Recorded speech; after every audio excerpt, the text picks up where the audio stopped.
बिगुल वादकों का ये बिगुल संदेश दे रहा है माननीय मुख्यमंत्री महोदय के कार्यक्रम स्थल पर पहुंचने का।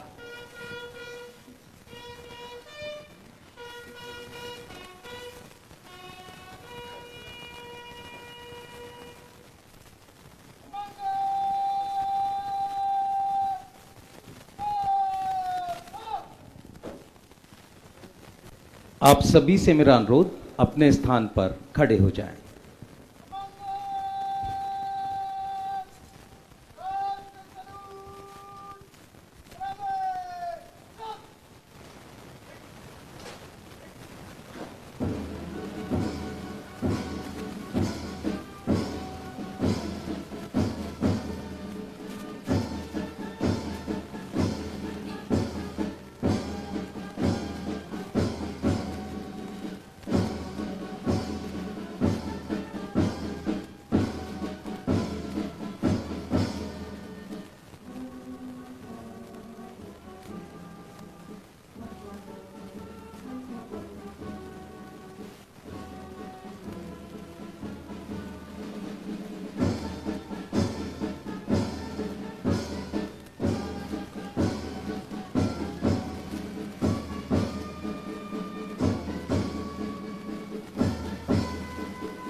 उग्रही लौ को न रोको, ज्योति के रथ को न रोको, ये सुबह का दूत हर तम को निगल कर ही रहेगा, जल गया है दीप तो अंधियार टल कर ही रहेगा। आमंत्रित करती हूँ मुख्य अतिथि माननीय मुख्यमंत्री दिल्ली सरकार श्री अरविंद केजरीवाल जी को अपनी ओजमयी वाणी से उद्बोधन के लिए। धन्यवाद।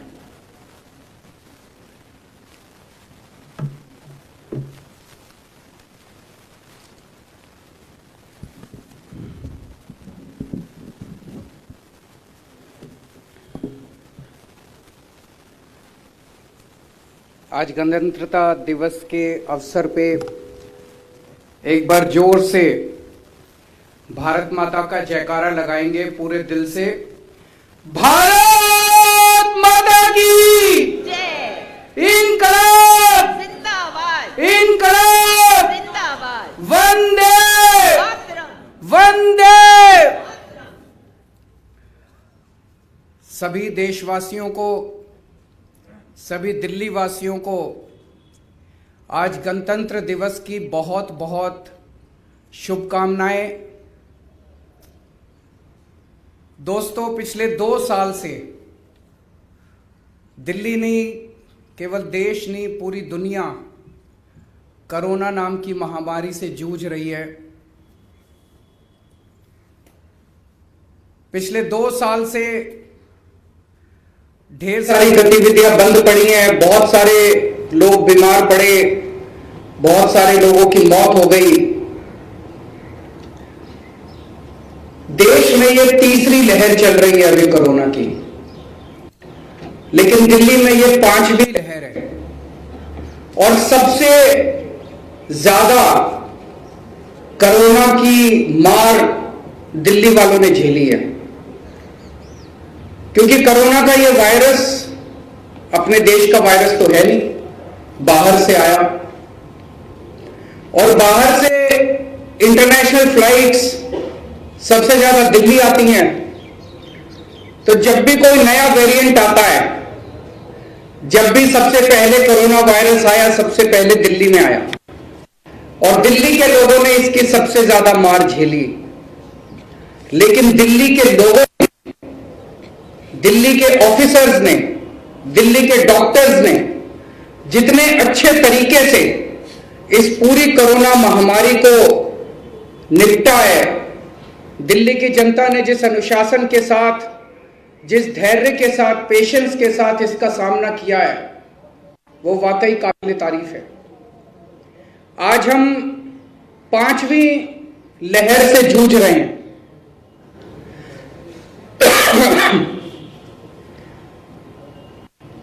ओमिक्रॉन की यह लहर बहुत ज्यादा तेजी से फैलती है, लेकिन थोड़ी माइल्ड बताई जाती है। 13 जनवरी को लगभग 29,000 के करीब केसेस आए थे। 29,000।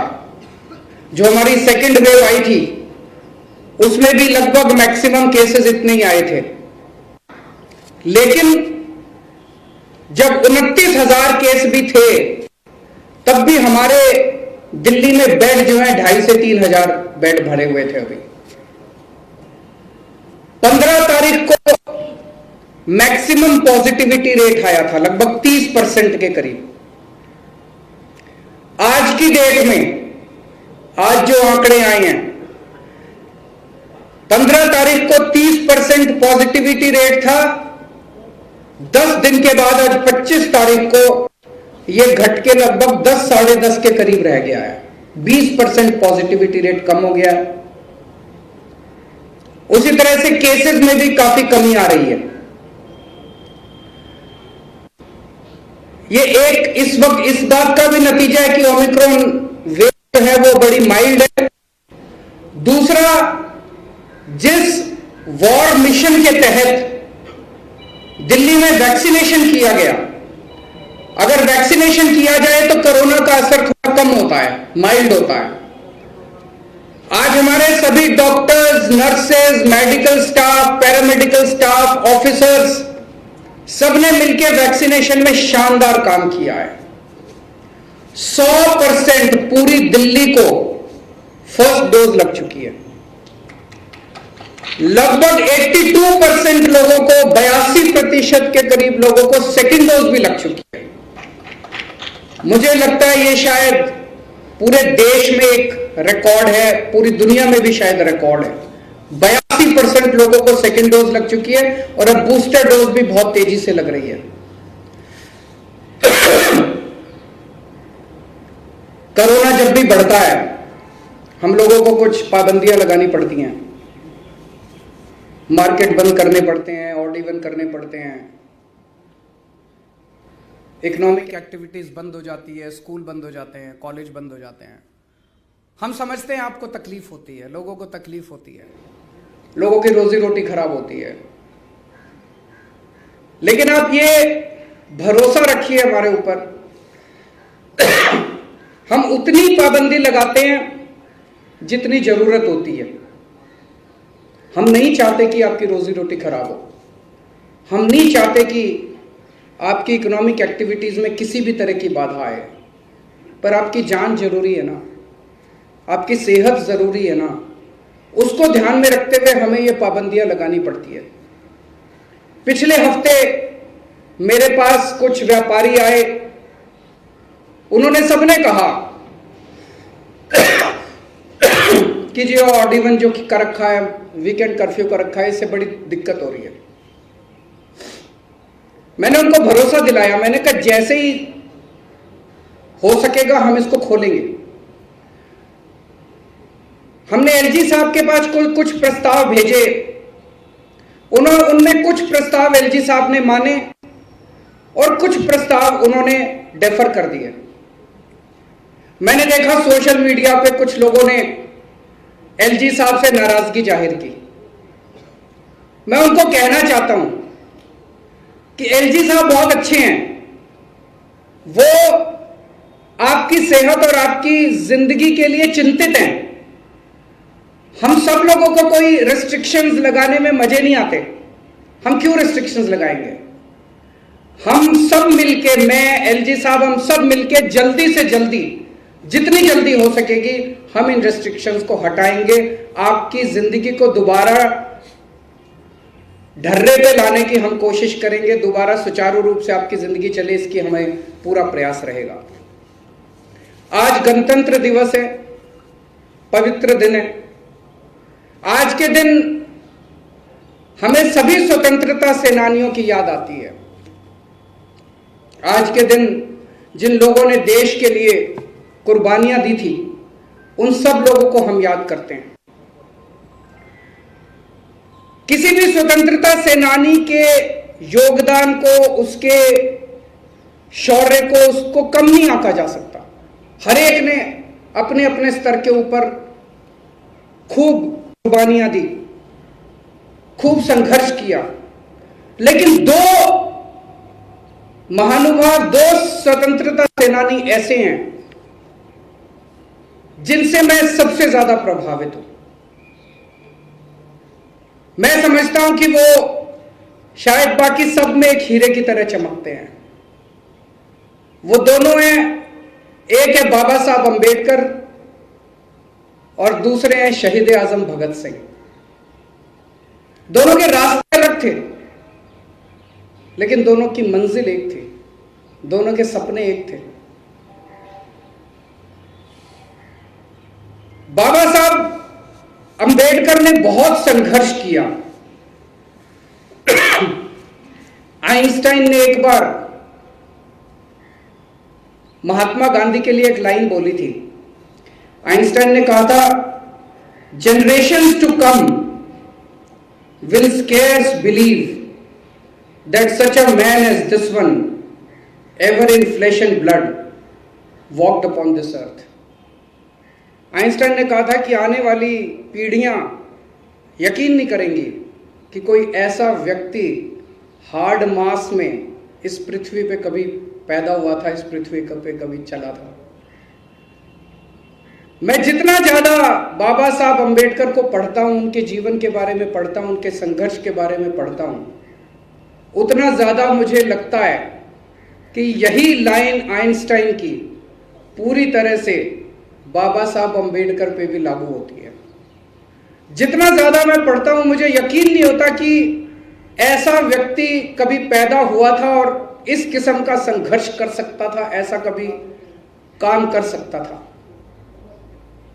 1891 में पैदा हुए महार जाति में। महार जाति को उन दिनों में अछूत माना जाता था।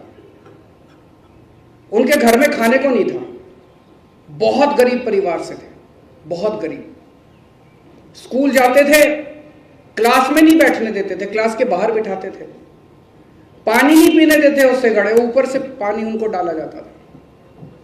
वो शख्स जिसके घर में कुछ भी नहीं था खाने को, वो शख्स जिसने कदम कदम पे छुआछूत को बर्दाश्त किया, युवा बनने के बाद वो कोलंबिया यूनिवर्सिटी और लंदन स्कूल ऑफ इकोनॉमिक्स से पीएचडी करके आता है। ये कोई छोटी बात नहीं है।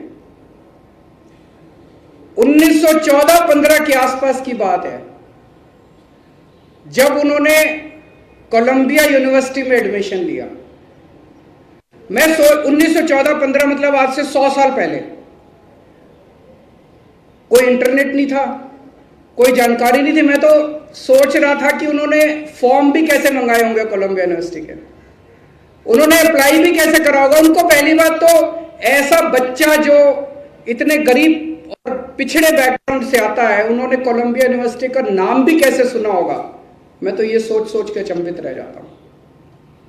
उन्होंने कोलंबिया यूनिवर्सिटी में अप्लाई करा, वहां से पीएचडी करी, वहां से पीएचडी करने के बाद फिर लंदन स्कूल ऑफ इकोनॉमिक्स में जाते हैं, वहां से दूसरी पीएचडी करते हैं।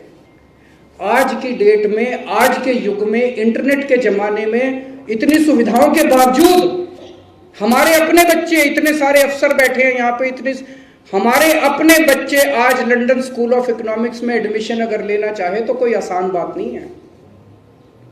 आज से 100 साल पहले 1916 में जब उन्होंने लंदन स्कूल ऑफ इकोनॉमिक्स और कोलंबिया यूनिवर्सिटी में एडमिशन लिए होंगे, और पैसे जेब में धेला नहीं है उनके, जेब में चवन्नी नहीं है उनके, और वहां जाके पढ़ रहे हैं।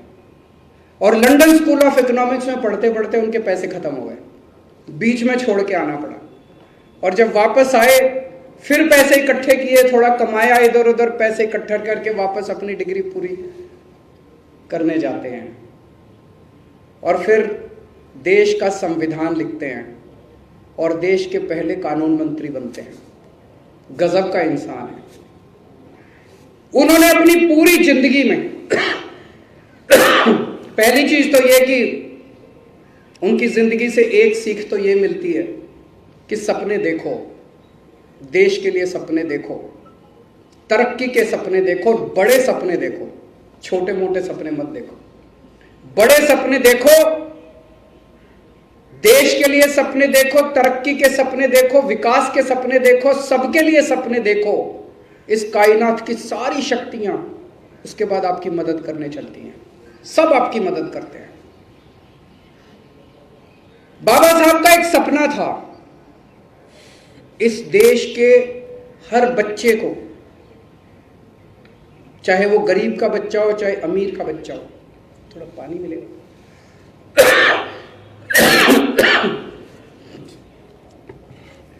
चाहे गरीब का बच्चा हो चाहे अमीर का बच्चा हो, सबको अच्छी शिक्षा मिलनी चाहिए। उन्होंने अपनी जिंदगी में झेला था, बहुत मुसीबतें झेली थी। वो चाहते थे कि देश आजाद होने के बाद एक गरीब बच्चे को इतनी तकलीफ नहीं होनी चाहिए। हर बच्चे को, चाहे अमीर का हो चाहे गरीब का हो, चाहे इस जात का हो चाहे उस जात का हो, चाहे दलित का हो चाहे ब्राह्मण का हो,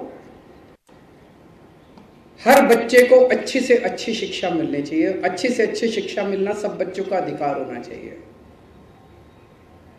लेकिन आज 75 साल के बाद, आजादी के 75 साल के बाद, क्या हम बाबा साहब का सपना पूरा कर पाए?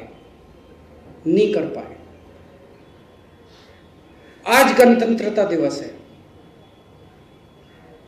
शुभ दिन है, पवित्र दिन है। आज हम सब लोग कसम खाते हैं, शपथ लेते हैं कि बाबा साहब का सपना हम पूरा करेंगे। बाबा साहब ने जो सपना देखा था कि हर बच्चे को अच्छी शिक्षा मिलनी चाहिए, उस सपने को हम पूरा करेंगे। भारत तभी विकसित होगा जब हर बच्चे को अच्छी शिक्षा मिलेगी। भारत तभी नंबर 1 बनेगा जब हर बच्चे को अच्छी शिक्षा मिलेगी। इसका कोई शॉर्टकट नहीं है। चाहे चुनावों के दौरान बड़ी बड़ी हम बातें कर दें, हम भारत को यहाँ ले जाएंगे, हम भारत को वहाँ ले जाएंगे, लेकिन रास्ता बड़ा लंबा है, रास्ता बड़ा कठिन है, मेहनत करनी पड़ेगी। और उस मेहनत में सबसे इंपॉर्टेंट शिक्षा है। बच्चों को अच्छी शिक्षा देना। बिना एक भी दुनिया के अंदर ऐसा देश नहीं है, विकसित देश नहीं है, डेवलप्ड कंट्री नहीं है जहाँ पे सारे बच्चों को अच्छी शिक्षा ना मिलती है। मुझे खुशी है कि बाबा साहब का सपना पूरा करने का काम दिल्ली में शुरू हो गया है। दिल्ली में आज दिल्ली सरकार पिछले 7 साल के अंदर जो दिल्ली के अंदर काम हुए हैं, दिल्ली के सरकारी स्कूलों में काम हुए हैं, दिल्ली के अंदर शिक्षा के अंदर जो काम हुए हैं, वो किसी क्रांति से कम नहीं है। एक तरह से शिक्षा के क्षेत्र में क्रांति आ रही है। अमेरिका के राष्ट्रपति अगर दिल्ली आते हैं तो उनकी धर्मपत्नी मेलानिया ट्रंप दिल्ली के सरकारी स्कूल को देखने के लिए आती हैं। ये बहुत बड़ी बात है हमारे सभी टीचर्स के लिए, हमारे पूरे शिक्षा डिपार्टमेंट के लिए, सभी बच्चों के लिए, सभी पेरेंट्स के लिए गर्व की बात है। ये एक तरह से सर्टिफिकेट है। अगर हम कहें हमने शिक्षा बड़ी अच्छी कर दी तो सारे अपना ढिंढोरा पीटते ही हैं, लेकिन अगर अमेरिका की राष्ट्रपति दिल्ली आते हैं और दिल्ली में सरकारी स्कूल देखने जाते हैं, मैं समझता हूँ वो अमेरिका के राष्ट्रपति तो पूरी दुनिया में घूमते हैं। मुझे नहीं लगता कि वो किसी भी देश में जाके सरकारी स्कूल देखने गए होंगे। भारत में आके, दिल्ली में आके दिल्ली का सरकारी स्कूल देखने जाते हैं। दिल्ली के स्कूलों की ये यात्रा, शिक्षा क्रांति की यात्रा 2015 में शुरू हुई। नई नई सरकार बनी थी, मैं और मनीष जी बैठे, क्या करें कैसे करें। सपना तो था, मंजिल तो थी, रास्ता आसान नहीं था, रास्ता पता नहीं था। तो पहला निर्णय तो यही लिया कि जितना कोशिश करते हैं, बजट खूब देते हैं शिक्षा को।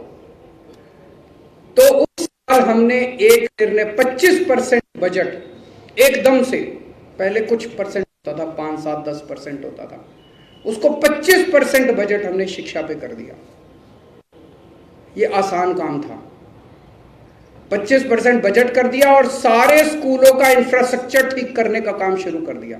भाई सारे टॉयलेट ठीक करो, सफाई ठीक करो, सिक्योरिटी ठीक करो, पानी का इंतजाम करो, डेस्क खरीदो, ये खरीदो, पूरा बिल्डिंग ठीक करो, सारा इंफ्रास्ट्रक्चर का ठीक करने का काम शुरू किया। उससे एक माहौल तो बनने लगा, सारे टीचर्स को लगने लगा, बच्चों को लगने लगा, पेरेंट्स को लगने लगा यार ये सरकार स्कूलों को कुछ कर तो रही है। अगला काम था जो मुश्किल था, टीचर्स को पढ़ाने के लिए कैसे प्रेरित किया जाए। टीचर्स पे काम शुरू, उनको ट्रेनिंग देने के लिए बाहर भेजा गया, देशों में ट्रेनिंग देने के लिए भेजा गया, आईएम्स में ट्रेनिंग देने के लिए भेजा गया। उनको जितने मसले थे उन लोगों के सर्विस रिलेटेड मैटर्स थे उनको ठीक किया गया। जब टीचर्स बाहर से, विदेशों से, अमेरिका से, कनाडा से, लंदन से, यूरोपियन कंट्रीज से, सिंगापुर से ट्रेनिंग ले लेके वापस लौटे तो उनका भी हौसला बढ़ा हुआ था, उन्हें भी लगा कि अब कुछ करके दिखाना है। और धीरे धीरे नतीजे आने लगे, नतीजे अच्छे होने लगे, बच्चों के पास परसेंटेज बढ़ने लगे।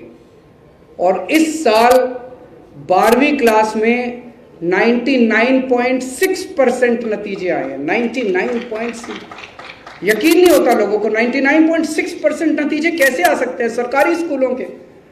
सुना करते थे 50%, 60%, 70% नतीजे आते हैं सरकारी स्कूलों में, बच्चे फेल होते हैं बोर्ड के पेपरों में। 12वीं क्लास में सरकारी, दिल्ली के सरकार और प्राइवेट से कहीं ज्यादा अच्छे नतीजे 99.7%, 6% नतीजे आए। अब नेक्स्ट स्टेप पे जा रहे हैं। बच्चों को अभी तक जो पढ़ाया जाता था उसको ठीक किया, लेकिन अब क्या पढ़ाया जाता है, हमारे बच्चे पढ़ के जो निकलते हैं वो कैसे हैं, उनकी क्वालिटी कैसी है। तो 3 चीजों पे काम किया जा रहा है। एक तो ये कि हमारे बच्चे जो भी दिल्ली के स्कूलों से निकलें वो अच्छे इंसान बने। उसके लिए हैप्पीनेस क्लासेस शुरू की गई हैं, हैप्पीनेस करिकुलम शुरू किया गया है। उनको थोड़ी सी मेडिटेशन कराते हैं, उनको थोड़ी सी मॉरल स्टोरीज सुनाते हैं, उनको अच्छा इंसान बनने की कोशिश की जा रही है। और ये कोई केवल फॉर्मेलिटी नहीं है। जो बच्चे हैप्पीनेस क्लासेस अटेंड कर रहे हैं उनके पेरेंट्स आके बता रहे हैं कि बच्चों के अंदर कितना व्यापक परिवर्तन आ रहा है। घर जाके वही बच्चे जब अपने पेरेंट्स से बात करते हैं तो आज तक जो बच्चे अपने पेरेंट्स से लड़ा करते थे अब वो अपने पेरेंट्स की इज्जत करने लगे हैं। घर जाके पेरेंट्स की इज्जत करने लगे हैं, माँ बाप की इज्जत करने लगे हैं। बहुत बड़ा परिवर्तन आ रहा है हमारे बच्चों। दूसरा काम शुरू किया, एंटरप्रेन्योरशिप क्लासेस। हमारे यहाँ डिग्री पे डिग्री लेते हैं बच्चे, डिग्रियां लेने का नौकरी मिलती नहीं है। तो अगर पूरी शिक्षा पूरी करने के बाद भी अगर बच्चा 2 रोटी ना कमा पाए, अपने परिवार को ना पाल पाए, तो शिक्षा का क्या फायदा हुआ। 2 BA कर ली, 2 MA कर ली, नौकरी मिल नहीं रही। अभी से 9वीं क्लास से बच्चों को बिजनेस करना सिखा रहे हैं। उनका पूरा माइंडसेट, उनका पूरा सोचने का तरीका, मैंने कई ऐसे बच्चों से बात की, वो अब 24 घंटे ये सोचते हैं कि मैं कैसे, क्या बिजनेस करूंगा, मैं कैसे बिजनेस करूंगा। और मैं दूसरों को, बच्चे अपने आप टीवी कैमरे वाले लेके हमारे स्कूलों में जब घूमते हैं तो बच्चे कहते हैं मुझे नौकरी लेने वाला नहीं, नौकरी देने वाला बनना है। ये सोच बहुत बड़ी बात है। ये जो सोच में बदलाव आया है बच्चों की, बहुत बड़ी बात है। और तीसरी चीज कि जो बच्चा हमारे स्कूलों से निकले वो कट्टर देशभक्त होना चाहिए, अपने देश के लिए मर मिटने को तैयार होना चाहिए। तो देशभक्ति क्लासेस हम लोगों ने अपने स्कूलों में शुरू की है। एक और बड़ी बात हुई है, हमने दिल्ली में अपना बोर्ड, स्कूल एजुकेशन का बोर्ड शुरू किया है और उसका टाई अप अंतर्राष्ट्रीय एजुकेशन बोर्ड जो है, जो पूरी दुनिया का एजुकेशन का बोर्ड है, IB, उसके साथ हुआ है। IB एक ऐसा बोर्ड है जिससे पढ़ने के लिए खूब अमीर बच्चे, अमीरों के बच्चे, बड़े बड़े लोगों के बच्चे तरसते हैं उससे शिक्षा लेने के लिए। अब दिल्ली के गरीब बच्चे आईबी की शिक्षा प्राप्त किया करेंगे। ये बहुत बड़ी बात हुई है। दिल्ली में हम टीचर्स यूनिवर्सिटी बना रहे हैं। दिल्ली अब पूरे देश के लिए क्वालिटी टीचर्स तैयार करेगी, पूरे देश के लिए शानदार टीचर्स तैयार करेगी। मैं सोच रहा था बाबा साहब की आत्मा जहां कहीं भी होगी, अगर आसमान में आज होगी और ऊपर से देख रही होगी तो हमें जरूर खूब आशीर्वाद दे रही होगी। मैं सोच रहा था अगर आज बाबा साहब जिंदा होते तो हमें खूब आशीर्वाद देते, हमें गले से लगा लेते।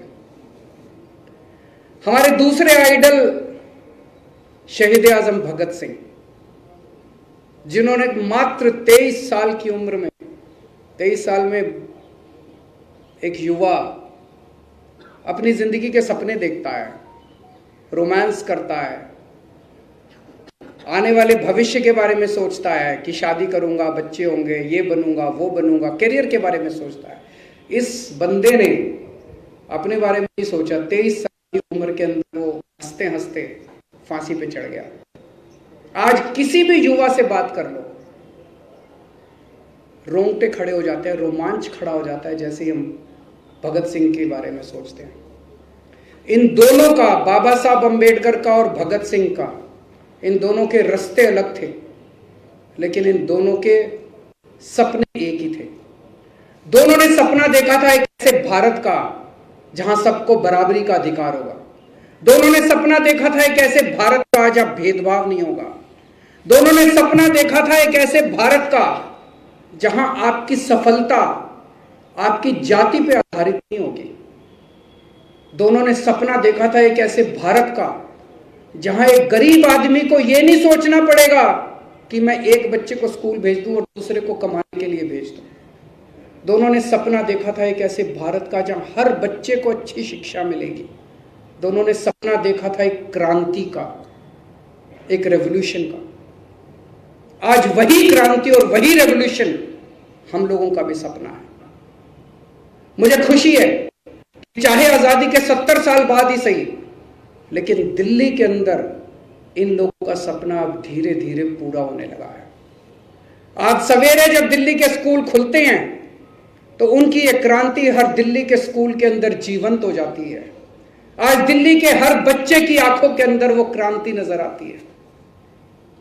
दोस्तों, आज गणतंत्र दिवस के अवसर पे मैं ये ऐलान करता हूं कि दिल्ली सरकार के हर दफ्तर के अंदर, दिल्ली सरकार के हर ऑफिस के अंदर बाबा साहब अंबेडकर और शहीद आजम भगत सिंह की तस्वीरें लगाई जाएंगी। अब हम नेताओं की तस्वीर नहीं लगाएंगे, अब मुख्यमंत्री की तस्वीर नहीं लगानी, अब हमें तस्वीरें लगानी है इन दो महानुभावों की, बाबा साहब अंबेडकर की और शहीद आजम भगत सिंह की। इन दोनों के असूलों के ऊपर हमारी दिल्ली सरकार चलेगी और ये दोनों हम लोगों को हर कदम पे प्रेरणा देते रहेंगे। भारत माता की। बहुत बहुत धन्यवाद आदरणीय मुख्यमंत्री महोदय के इस ओजस्वी उद्बोधन का। और किसी ने सही कहा है कि हम सब का जज्बा है कि कुछ नशा तिरंगे की आन का है, कुछ नशा तिरंगे की शान का है। हम लहराएंगे हर जगह तिरंगे को, ये नशा हिंदुस्तान की शान का है, ये नशा हिंदुस्तान की शान का है। और अब शिक्षा निदेशालय के संगीत अध्यापक आपके लिए प्रस्तुत कर रहे हैं देशभक्ति से ओतप्रोत ये प्रस्तुति, जन जन भारत, जन मन अभिमत, जन गणतंत्र विधाता, जन गणतंत्र विधाता, जन गणतंत्र विधाता।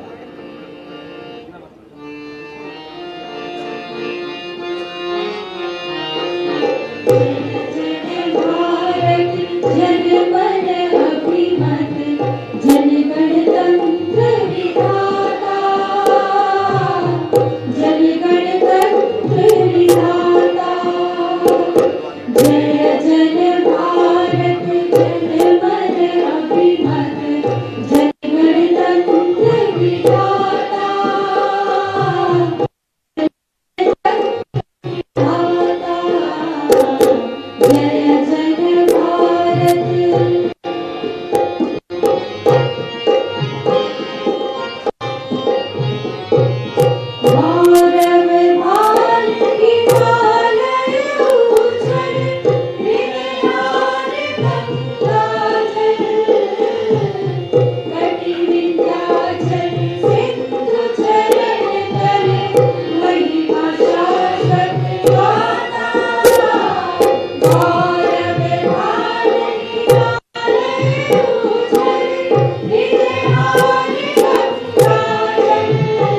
पार्टिसिपेट किया नीतू चौधरी, कविता यादव मैम, वंदना मल्होत्रा, सुजाता विश्वास, अरुणा शर्मा, डॉक्टर शिल्पा दवानकर, रामकृष्ण वर्मा जी और डॉक्टर मनोज कुमार जी ने। और इसी के साथ एक दूसरी प्रस्तुति जय हम पथिक हैं शांति पथिके, शांति लक्ष्य हमारा लक्ष्य ही शांति को प्राप्त करना है। तो प्रस्तुति है हम पथिक हैं शांति पथिके।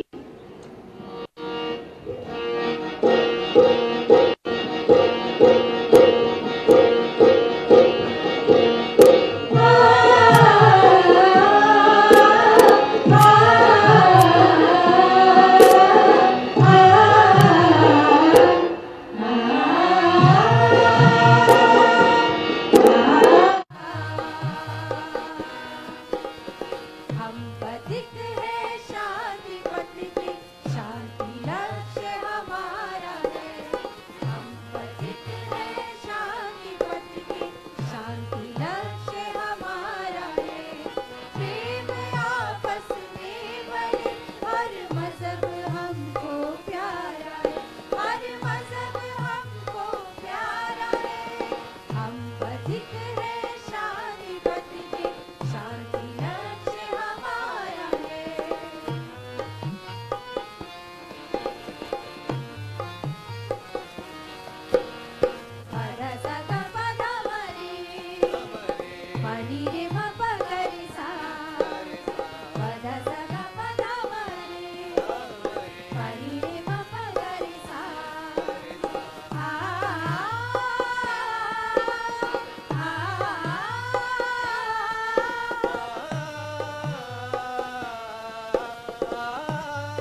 इस बहुत ही प्यारे और प्रभावी देशभक्ति गीत के उपरांत अब मेरा आप सभी माननीय सम्मानित अतिथियों से अनुरोध है, आप अपने स्थान पर राष्ट्रगान के लिए खड़े हो जाएं। सम्मान गारद के कमांडर लक्ष्य पांडे कमांडर।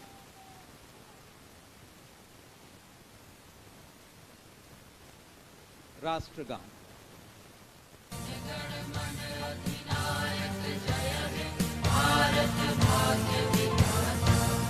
पंजाब सिंध गुजरात मराठा द्राविड़ उत्कल बंग विंध्य हिमाचल यमुना गंगा उच्छल जगति तरंग तव शुभ नामे जागे तव शुभ आशीष मांगे गाहे तव जय गाथा जय गण मंगलदायक जय हे भारत भाग्य विधाता जय हे जय हे जय हे जय जय जय हे। बहुत बहुत धन्यवाद। तिरंगा देश की शान है, हर भारतीय का स्वाभिमान है। यही है गंगा, यही है हिमालय, यही हिंद की जान है। 3 रंगों में रंगा हुआ ये अपना हिंदुस्तान है, ये अपना हिंदुस्तान है, ये अपना हिंदुस्तान है। बहुत बहुत